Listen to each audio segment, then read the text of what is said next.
તમને તબલા વગાડતા આવડે છે? નહીં? મને નથી આવડતું. પણ તબલા જો તમારે શીખવા હોય તો કેટલી હદ સુધી મહેનત કરવી એ આજે હું તમને કહીશ.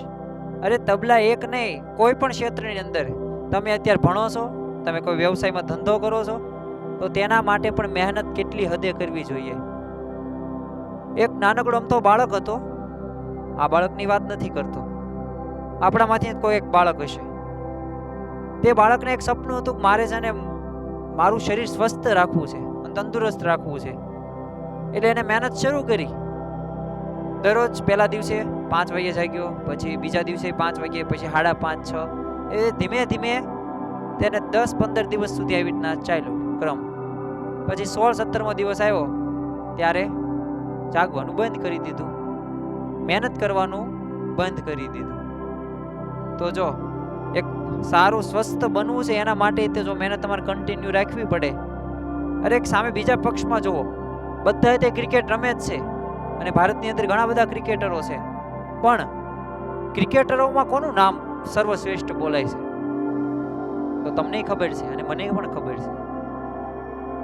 તમે કોઈ પણ બિઝનેસમેન હોય, તમારા કાકા કે મામા નથી થતા પણ તોય તમને એના નામ યાદ છે. અરે આધ્યાત્મિક ક્ષેત્રની અંદર કોઈ પણ તમે જુઓ, પુરુષ કે મહિલા, કોને સંભાળો છો?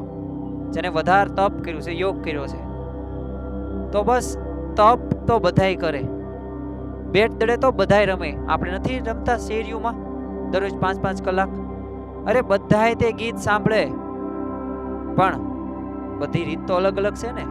તો મહેનત ક્યાં કક્ષાની કરવાની છે? મેં શરૂઆતમાં કીધું તમને વર્કઆઉટ કરતો બાળક, તો મહેનતની હદ ક્યાં સુધીની હોય? તો આ વ્યક્તિનું નામ છે ઝાકીર હુસેન. આની એડવર્ટાઇઝ આવે છે તાજ જે ચા રહી એમાં, કે અને છેલ્લે આમ તબલા વગાડે કે વાહ તાજ, આવી રીતના એમ એક્શન કરે, વાળ આમથી આમ જાય. તો આ એડવર્ટાઇઝને એના કરોડો રૂપિયા મળ્યા છે. બીજું કે તમે એના તબલા, તમે યુટ્યુબની અંદર પણ એના વિડીયો જોવો ને તોય તમને આમ ગમે, ઓહો કેવા તબલા વગાડે છે. તો એમના પ્રખ્યાત થઈ ગયો. પ્રખ્યાત પાછળ આટલું બધું એનું સફળતાનું રહસ્ય શું છે? તો જોડાયેલા રહેજો વિડીયોની અંદર તમે. કારણ કે તમારે જો સફળ થવું હોય, તમે ક્ષેત્રની અંદર તમારે આગળ વધવું હોય, તો એના માટે આ હદ સુધીની માણસો પ્રેક્ટિસ, તૈયારી કરે છે, મહેનત કરે છે, ત્યારે કરોડો અબજો રૂપિયા કમાય છે. અને ત્યારે હાથ આમ પડે ને ત્યારે એમાંથી સૂર બોલે. થોડાક દિવસ પહેલા જ તે ડમરૂનો અવાજ એક હાથે, એટલે ડમરું વગાડતો નથી, તબલામાં ડમરૂનો અવાજ ક્યારે આવ્યું? આ બધુંય એને મહેનત. તો કેવી મહેનત કરી હતી? જ્યારે તે નાનો હતો ત્યારે એના પપ્પા આલા રખા શું કરતા હતા? તબલા વગાડવા. આપણને બધા બેટ દડો રમવા દે જ છે, પણ તબલા દીધા. પણ તબલાની સાથે સાથે 2 વસ્તુ ભેટમાં આપી. બાળકો, કેટલી વસ્તુ? 2 વસ્તુ ભેટમાં આપી. તમને એમ હશે કે કોઈ આઈસ્ક્રીમ, કેક, ચોકલેટ, કેન્ડી? નહીં, આવું કઈ નહીં. 2 હાથની અંદર 10-10 કિલોના 2 કડા આપ્યા અને કીધું, અને તબલા 2 આપ્યા અને કીધું કે વગાડ હવે તબલા.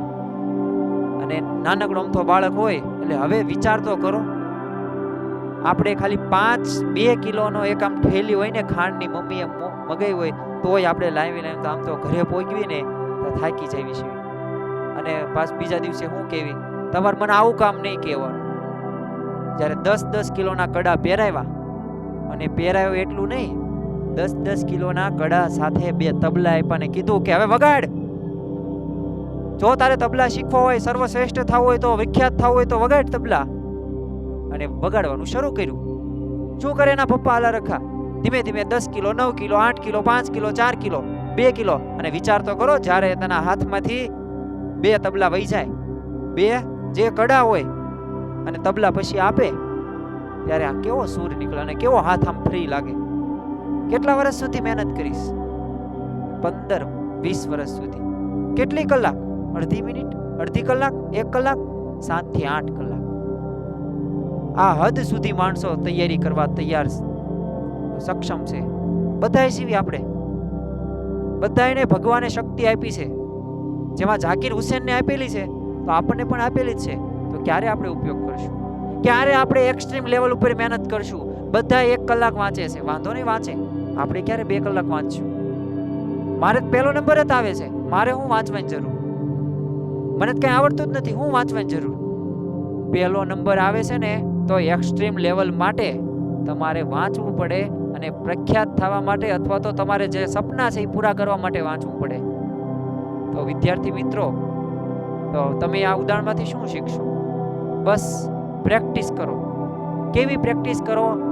જે બીજાથી નથી થતી ને પ્રેક્ટિસ, એના એડવાન્સ લેવલ ઉપર પ્રેક્ટિસ કરો. તો ઝાકીર હુસેનમાંથી આપણને આ શીખવાનું છે. આ બધા વ્યક્તિ વિશેષ આપણે ઘણા બધા વિડીયો જોઈ છે, તો આમાંથી આપણે કંઈક શીખવી એવી પ્રેરણા સાથે આભાર.